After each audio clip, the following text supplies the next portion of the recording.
விஸ்ரம் kitchen சார்பாக வணக்கம். நான் செஃப் கதிர்.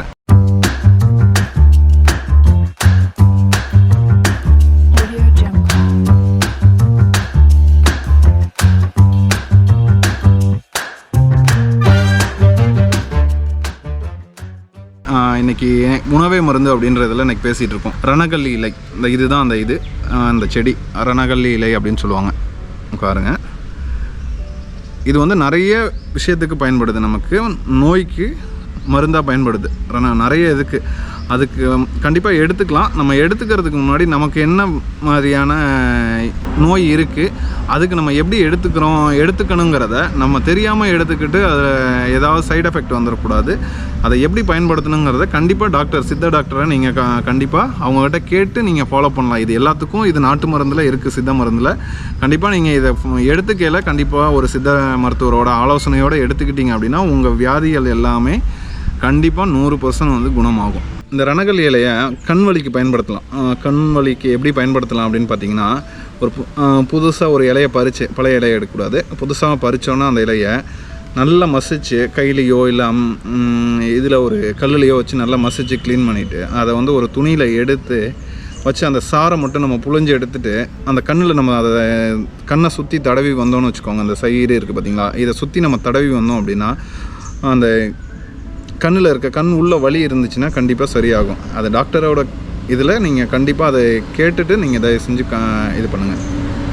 அதே மாதிரி அடுத்தது பார்த்திங்கன்னா என்னத்துக்குன்னா மலச்சிக்கல். நிறைய பேர்த்துக்கு மலச்சிக்கல் இருக்கும். நிறைய இந்த சூரணம் கடையில் விற்கிறதெல்லாம் வாங்கி சாப்பிடுவீங்க, வாழைப்பழம் சாப்பிடுவீங்க, விளக்கெண்ணெய் சாப்பிடுவீங்க. ஸோ இந்த மாதிரி சாப்பிட்டு இது பண்ணுவீங்க. இப்போ அந்த மலச்சிக்கலுக்கும் பார்த்திங்கன்னா இந்த இது பயன்படுத்தலாம். எப்படி அப்படின்னு பார்த்தீங்கன்னா, அந்த இலையை பறித்து நிழல்லையே காய வச்சு அதை பொடி பண்ணி நம்ம டீ தயாரித்து குடிக்கலாம். இப்போ வயசானவங்களாம் குடிப்பாங்க.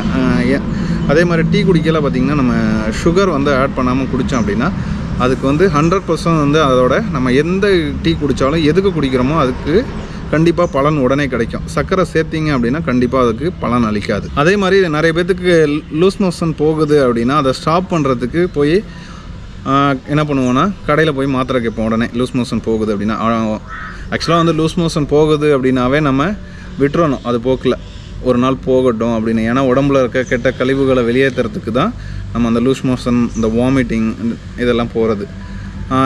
அதை நம்ம வந்து ஸ்டாப் பண்ணி வைக்க தான் ஏதாவது நமக்கு உள்ள வியாதிகள் வரும்.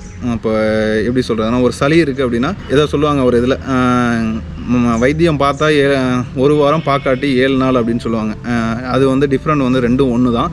பார்த்தாலும் பார்க்காட்டியும் அந்த டாக்டர்கிட்ட போகிறோம் அப்படின்னா ஒரு நம்பிக்கையில் அவர் ஊசி போட்டார், ஏதோ 2 மாத்திரையை கொடுத்தாரு, சரியாக போயிடும்ன்ற ஒரு இதில் அவர் சொன்ன அந்த ஒரு வார்த்தையை கேட்டு நமக்கு சரியாயிடும். அது என்ன காய்ச்சலோ என்ன தலைவலியோ சளியோ வயிற்று வலியோ சரியாக போயிடும். டிசென்ட்ரின்னு சொல்கிறது போச்சு அப்படின்னா விட்டுறணும். ஆட்டோமேட்டிக்காக ஒரு நாள் போயிட்டு நிற்கலைன்னா தான் நம்ம எதுவாக இருந்தாலும் எடுக்கணும். இல்லை அப்படின்னா நம்ம உள்ளே போட்டு அழுத்தி வச்சோன்னா நாளைக்கு அது ஒரு கட்டியாவோ அது ஒரு புதிய வியாதியாகவோ வந்துடும். இப்போ அப்படி போகுது அப்படின்னா நம்ம ஸ்டாப் பண்ணலாம். இப்போ ஒரு நாள் ஆச்சு, எனக்கு ஒரு 10 தடவைக்கு மேலே போயிடுச்சு, எனக்கு நிற்கலை அப்படின்னா உடனே நம்ம என்ன பண்ணலான்னா அந்த ரணகல்லி இலை இருக்குது பார்த்திங்களா, அதை எடுத்து அந்த சாறு முன்னாடி சொன்னோம்ல கண்ணுக்கு எடுத்த மாதிரியே நல்லா சாறு அரைச்சி துணியில் போட்டு புழிஞ்சு அந்த சாறை எடுத்து அதில் கொஞ்சோண்டு தேன் மிக்ஸ் பண்ணி சாப்பிட்லாம். தேன் வந்து நம்ம கடையில் வாங்குறத விட முடிஞ்ச அளவுக்கு கடையில் வாங்காதீங்க. டைரெக்டாக வில்லேஜில் இருக்கவங்களுக்குலாம் கண்டிப்பாக கிடைக்கும். டவுனில் இருக்கவங்க முடிஞ்ச அளவுக்கு ஏதாவது நல்ல அக்மார்க் இது ஆர்கானிக் கிடைக்குதோ அதை வாங்கி யூஸ் பண்ணுங்கள். அதுதான் வந்து நல்ல இது மருந்து. அந்த தேனை வந்து ஒரு ஸ்பூனு நம்ம எடுக்கிற அளவுக்கு தகுந்த மாதிரி அதுக்கு கொஞ்சோண்டு எடுத்துகிட்டு ஒரு 4 ஸ்பூன் மிக்ஸ் பண்ணக்கூடாது. இப்போ ஒரு ஸ்பூன் எடுக்கிறோம் அப்படின்னா அதுக்கு ஒரு ஸ்பூன் அளவுக்கு தேனை மிக்ஸ் பண்ணிவிட்டு நம்ம சாப்பிட்டோம் அப்படின்னா கண்டிப்பாக உங்களுக்கு அந்த வயிற்றுப்போக்கு போகிறது கண்டிப்பாக ஸ்டாப் ஆகும். அதே மாதிரி காயமாக இருந்துச்சுன்னு வச்சுக்க, ஏதாவது காயம் இருந்துச்சு ஆறல அப்படின்னா சாறு எடுத்து அதை லைட்டாக சூடு பண்ணணும். ரொம்ப சூடு பண்ணோம்னா அந்த சாறு வந்து கருகி போயிடும். லைட்டாக வார்ம் பண்ணிவிட்டு அதை நம்ம காயம் ஏதாவது புண்ணு இருக்குது அது மேலே தடவி வந்தோம் அப்படின்னா கண்டிப்பாக உங்களுக்கு அந்த புண்ணு கண்டிப்பாக ஆறும். இதே மாதிரி பார்த்திங்கன்னா இன்னும் நிறைய வியாதிகள் இருக்குது. சொன்னால் ஒரு லிஸ்ட்டு பெருசாக போயிட்டுருக்கோம். காய்ச்சலுக்கு பயன்படுத்தலாம், வெள்ளைப்படுதலுக்கு பயன்படுத்தலாம். அதே மாதிரி சரும வீக்கம், ஏதாவது நமக்கு ஒரு மாதிரி வீங்கி இருக்கும் சம்மந்தமே இல்லாமல் பார்த்தீங்கன்னு வச்சுக்கோ. ஒரு நாளைக்கு நம்ம கண்ணாடியில் எந்திரிச்சு பார்த்தோம்னா திடீர்னு இங்கே வீங்கி இருக்கும், கையில் எங்கேயாவது வீங்கி இருக்கும். ஸோ அந்த மாதிரி வீக்கம் இருந்துச்சுன்னா நம்ம தடவலாம்.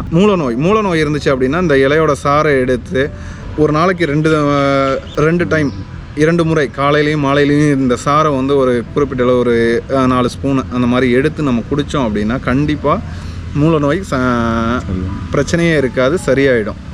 அடுத்து பார்த்திங்கன்னா ரத்த கசிவு, உடலில் எங்கேயாவது ரத்த கசிவு அப்படின்னு சொல்லி இருக்கு. சிலருக்கு பார்த்திங்கன்னா புண்ணு இருக்கும், சிலர் பல்லில் ரத்த கசிவு இருக்கும். ஸோ இந்த இதுக்கெலாம் பார்த்திங்கன்னா நம்ம இன்டேக், அதாவது அந்த சாரை எடுத்து நம்ம குடித்தோம், தேன் கலந்து குடிக்கிறோம் அப்படின்னா அதை கண்டினியூவாக ஒரு 1 வீக் நம்ம குடித்தோம் அப்படின்னா நமக்கு ரிசல்ட்டு தெரியும். அதே மாதிரி ரத்த கசிவு, கல்லீரலுக்கு, சிறுநீரகம், காது வலி, சிறுநீரக வீக்கம், நீரிழிவு நோய், முகப்பொரு இருந்துச்சு அப்படின்னா கண்டிப்பாக இதை ஃபேஸில் எடுத்து அப்ளை பண்ணிங்க அப்படின்னா கண்டிப்பாக முகப்பொரு இது குணமாயிரும். அதே மாதிரி சளி இருமல் இருந்துச்சு அப்படின்னா இதாகும். இந்த மாதிரி நிறைய இதுக்கு நம்ம இந்த ரணங்கல்லி இலையை பயன்படுத்தலாம் மருந்தாக. இந்த இது பார்த்திங்கன்னா எங்கே கிடைச்சாலும் கண்டிப்பாக தெரிஞ்சவங்க எங்கே இருந்தாலுமே வாங்கி வீட்டில் வளர்த்தோம் அப்படின்னா அவசரத்துக்கு ஏதோ ஒரு இதுக்கு நமக்கு யூஸ் ஆகும். மருந்தாக ஒரு காயமானாலும் யூஸ் ஆகும், ஒரு வயிற்று வலியாக இருந்தாலும் யூஸ் ஆகும். இந்த மாதிரி நிறைய இதுக்கு யூஸ் ஆகுது. மேலும் இது மாதிரி ஏதாவது தகவல் உங்களுக்கு வேணும்னா எங்களோட சேனலை கண்டிப்பாக விஸ்டம் கிச்சனை கண்டிப்பாக பாருங்கள், சப்ஸ்கிரைப் பண்ணுங்கள், ஃபாலோ பண்ணுங்கள். உங்களுக்கு வேறு ஏதாவது டவுட்ஸ் இருந்தாலும் கண்டிப்பாக இதில் கேளுங்க. நாங்கள் உங்களுக்கு கண்டிப்பாக உங்களுக்கு இருக்க சந்தேகத்தை நாங்கள் தீர்த்து வைக்கிறோம். நன்றி.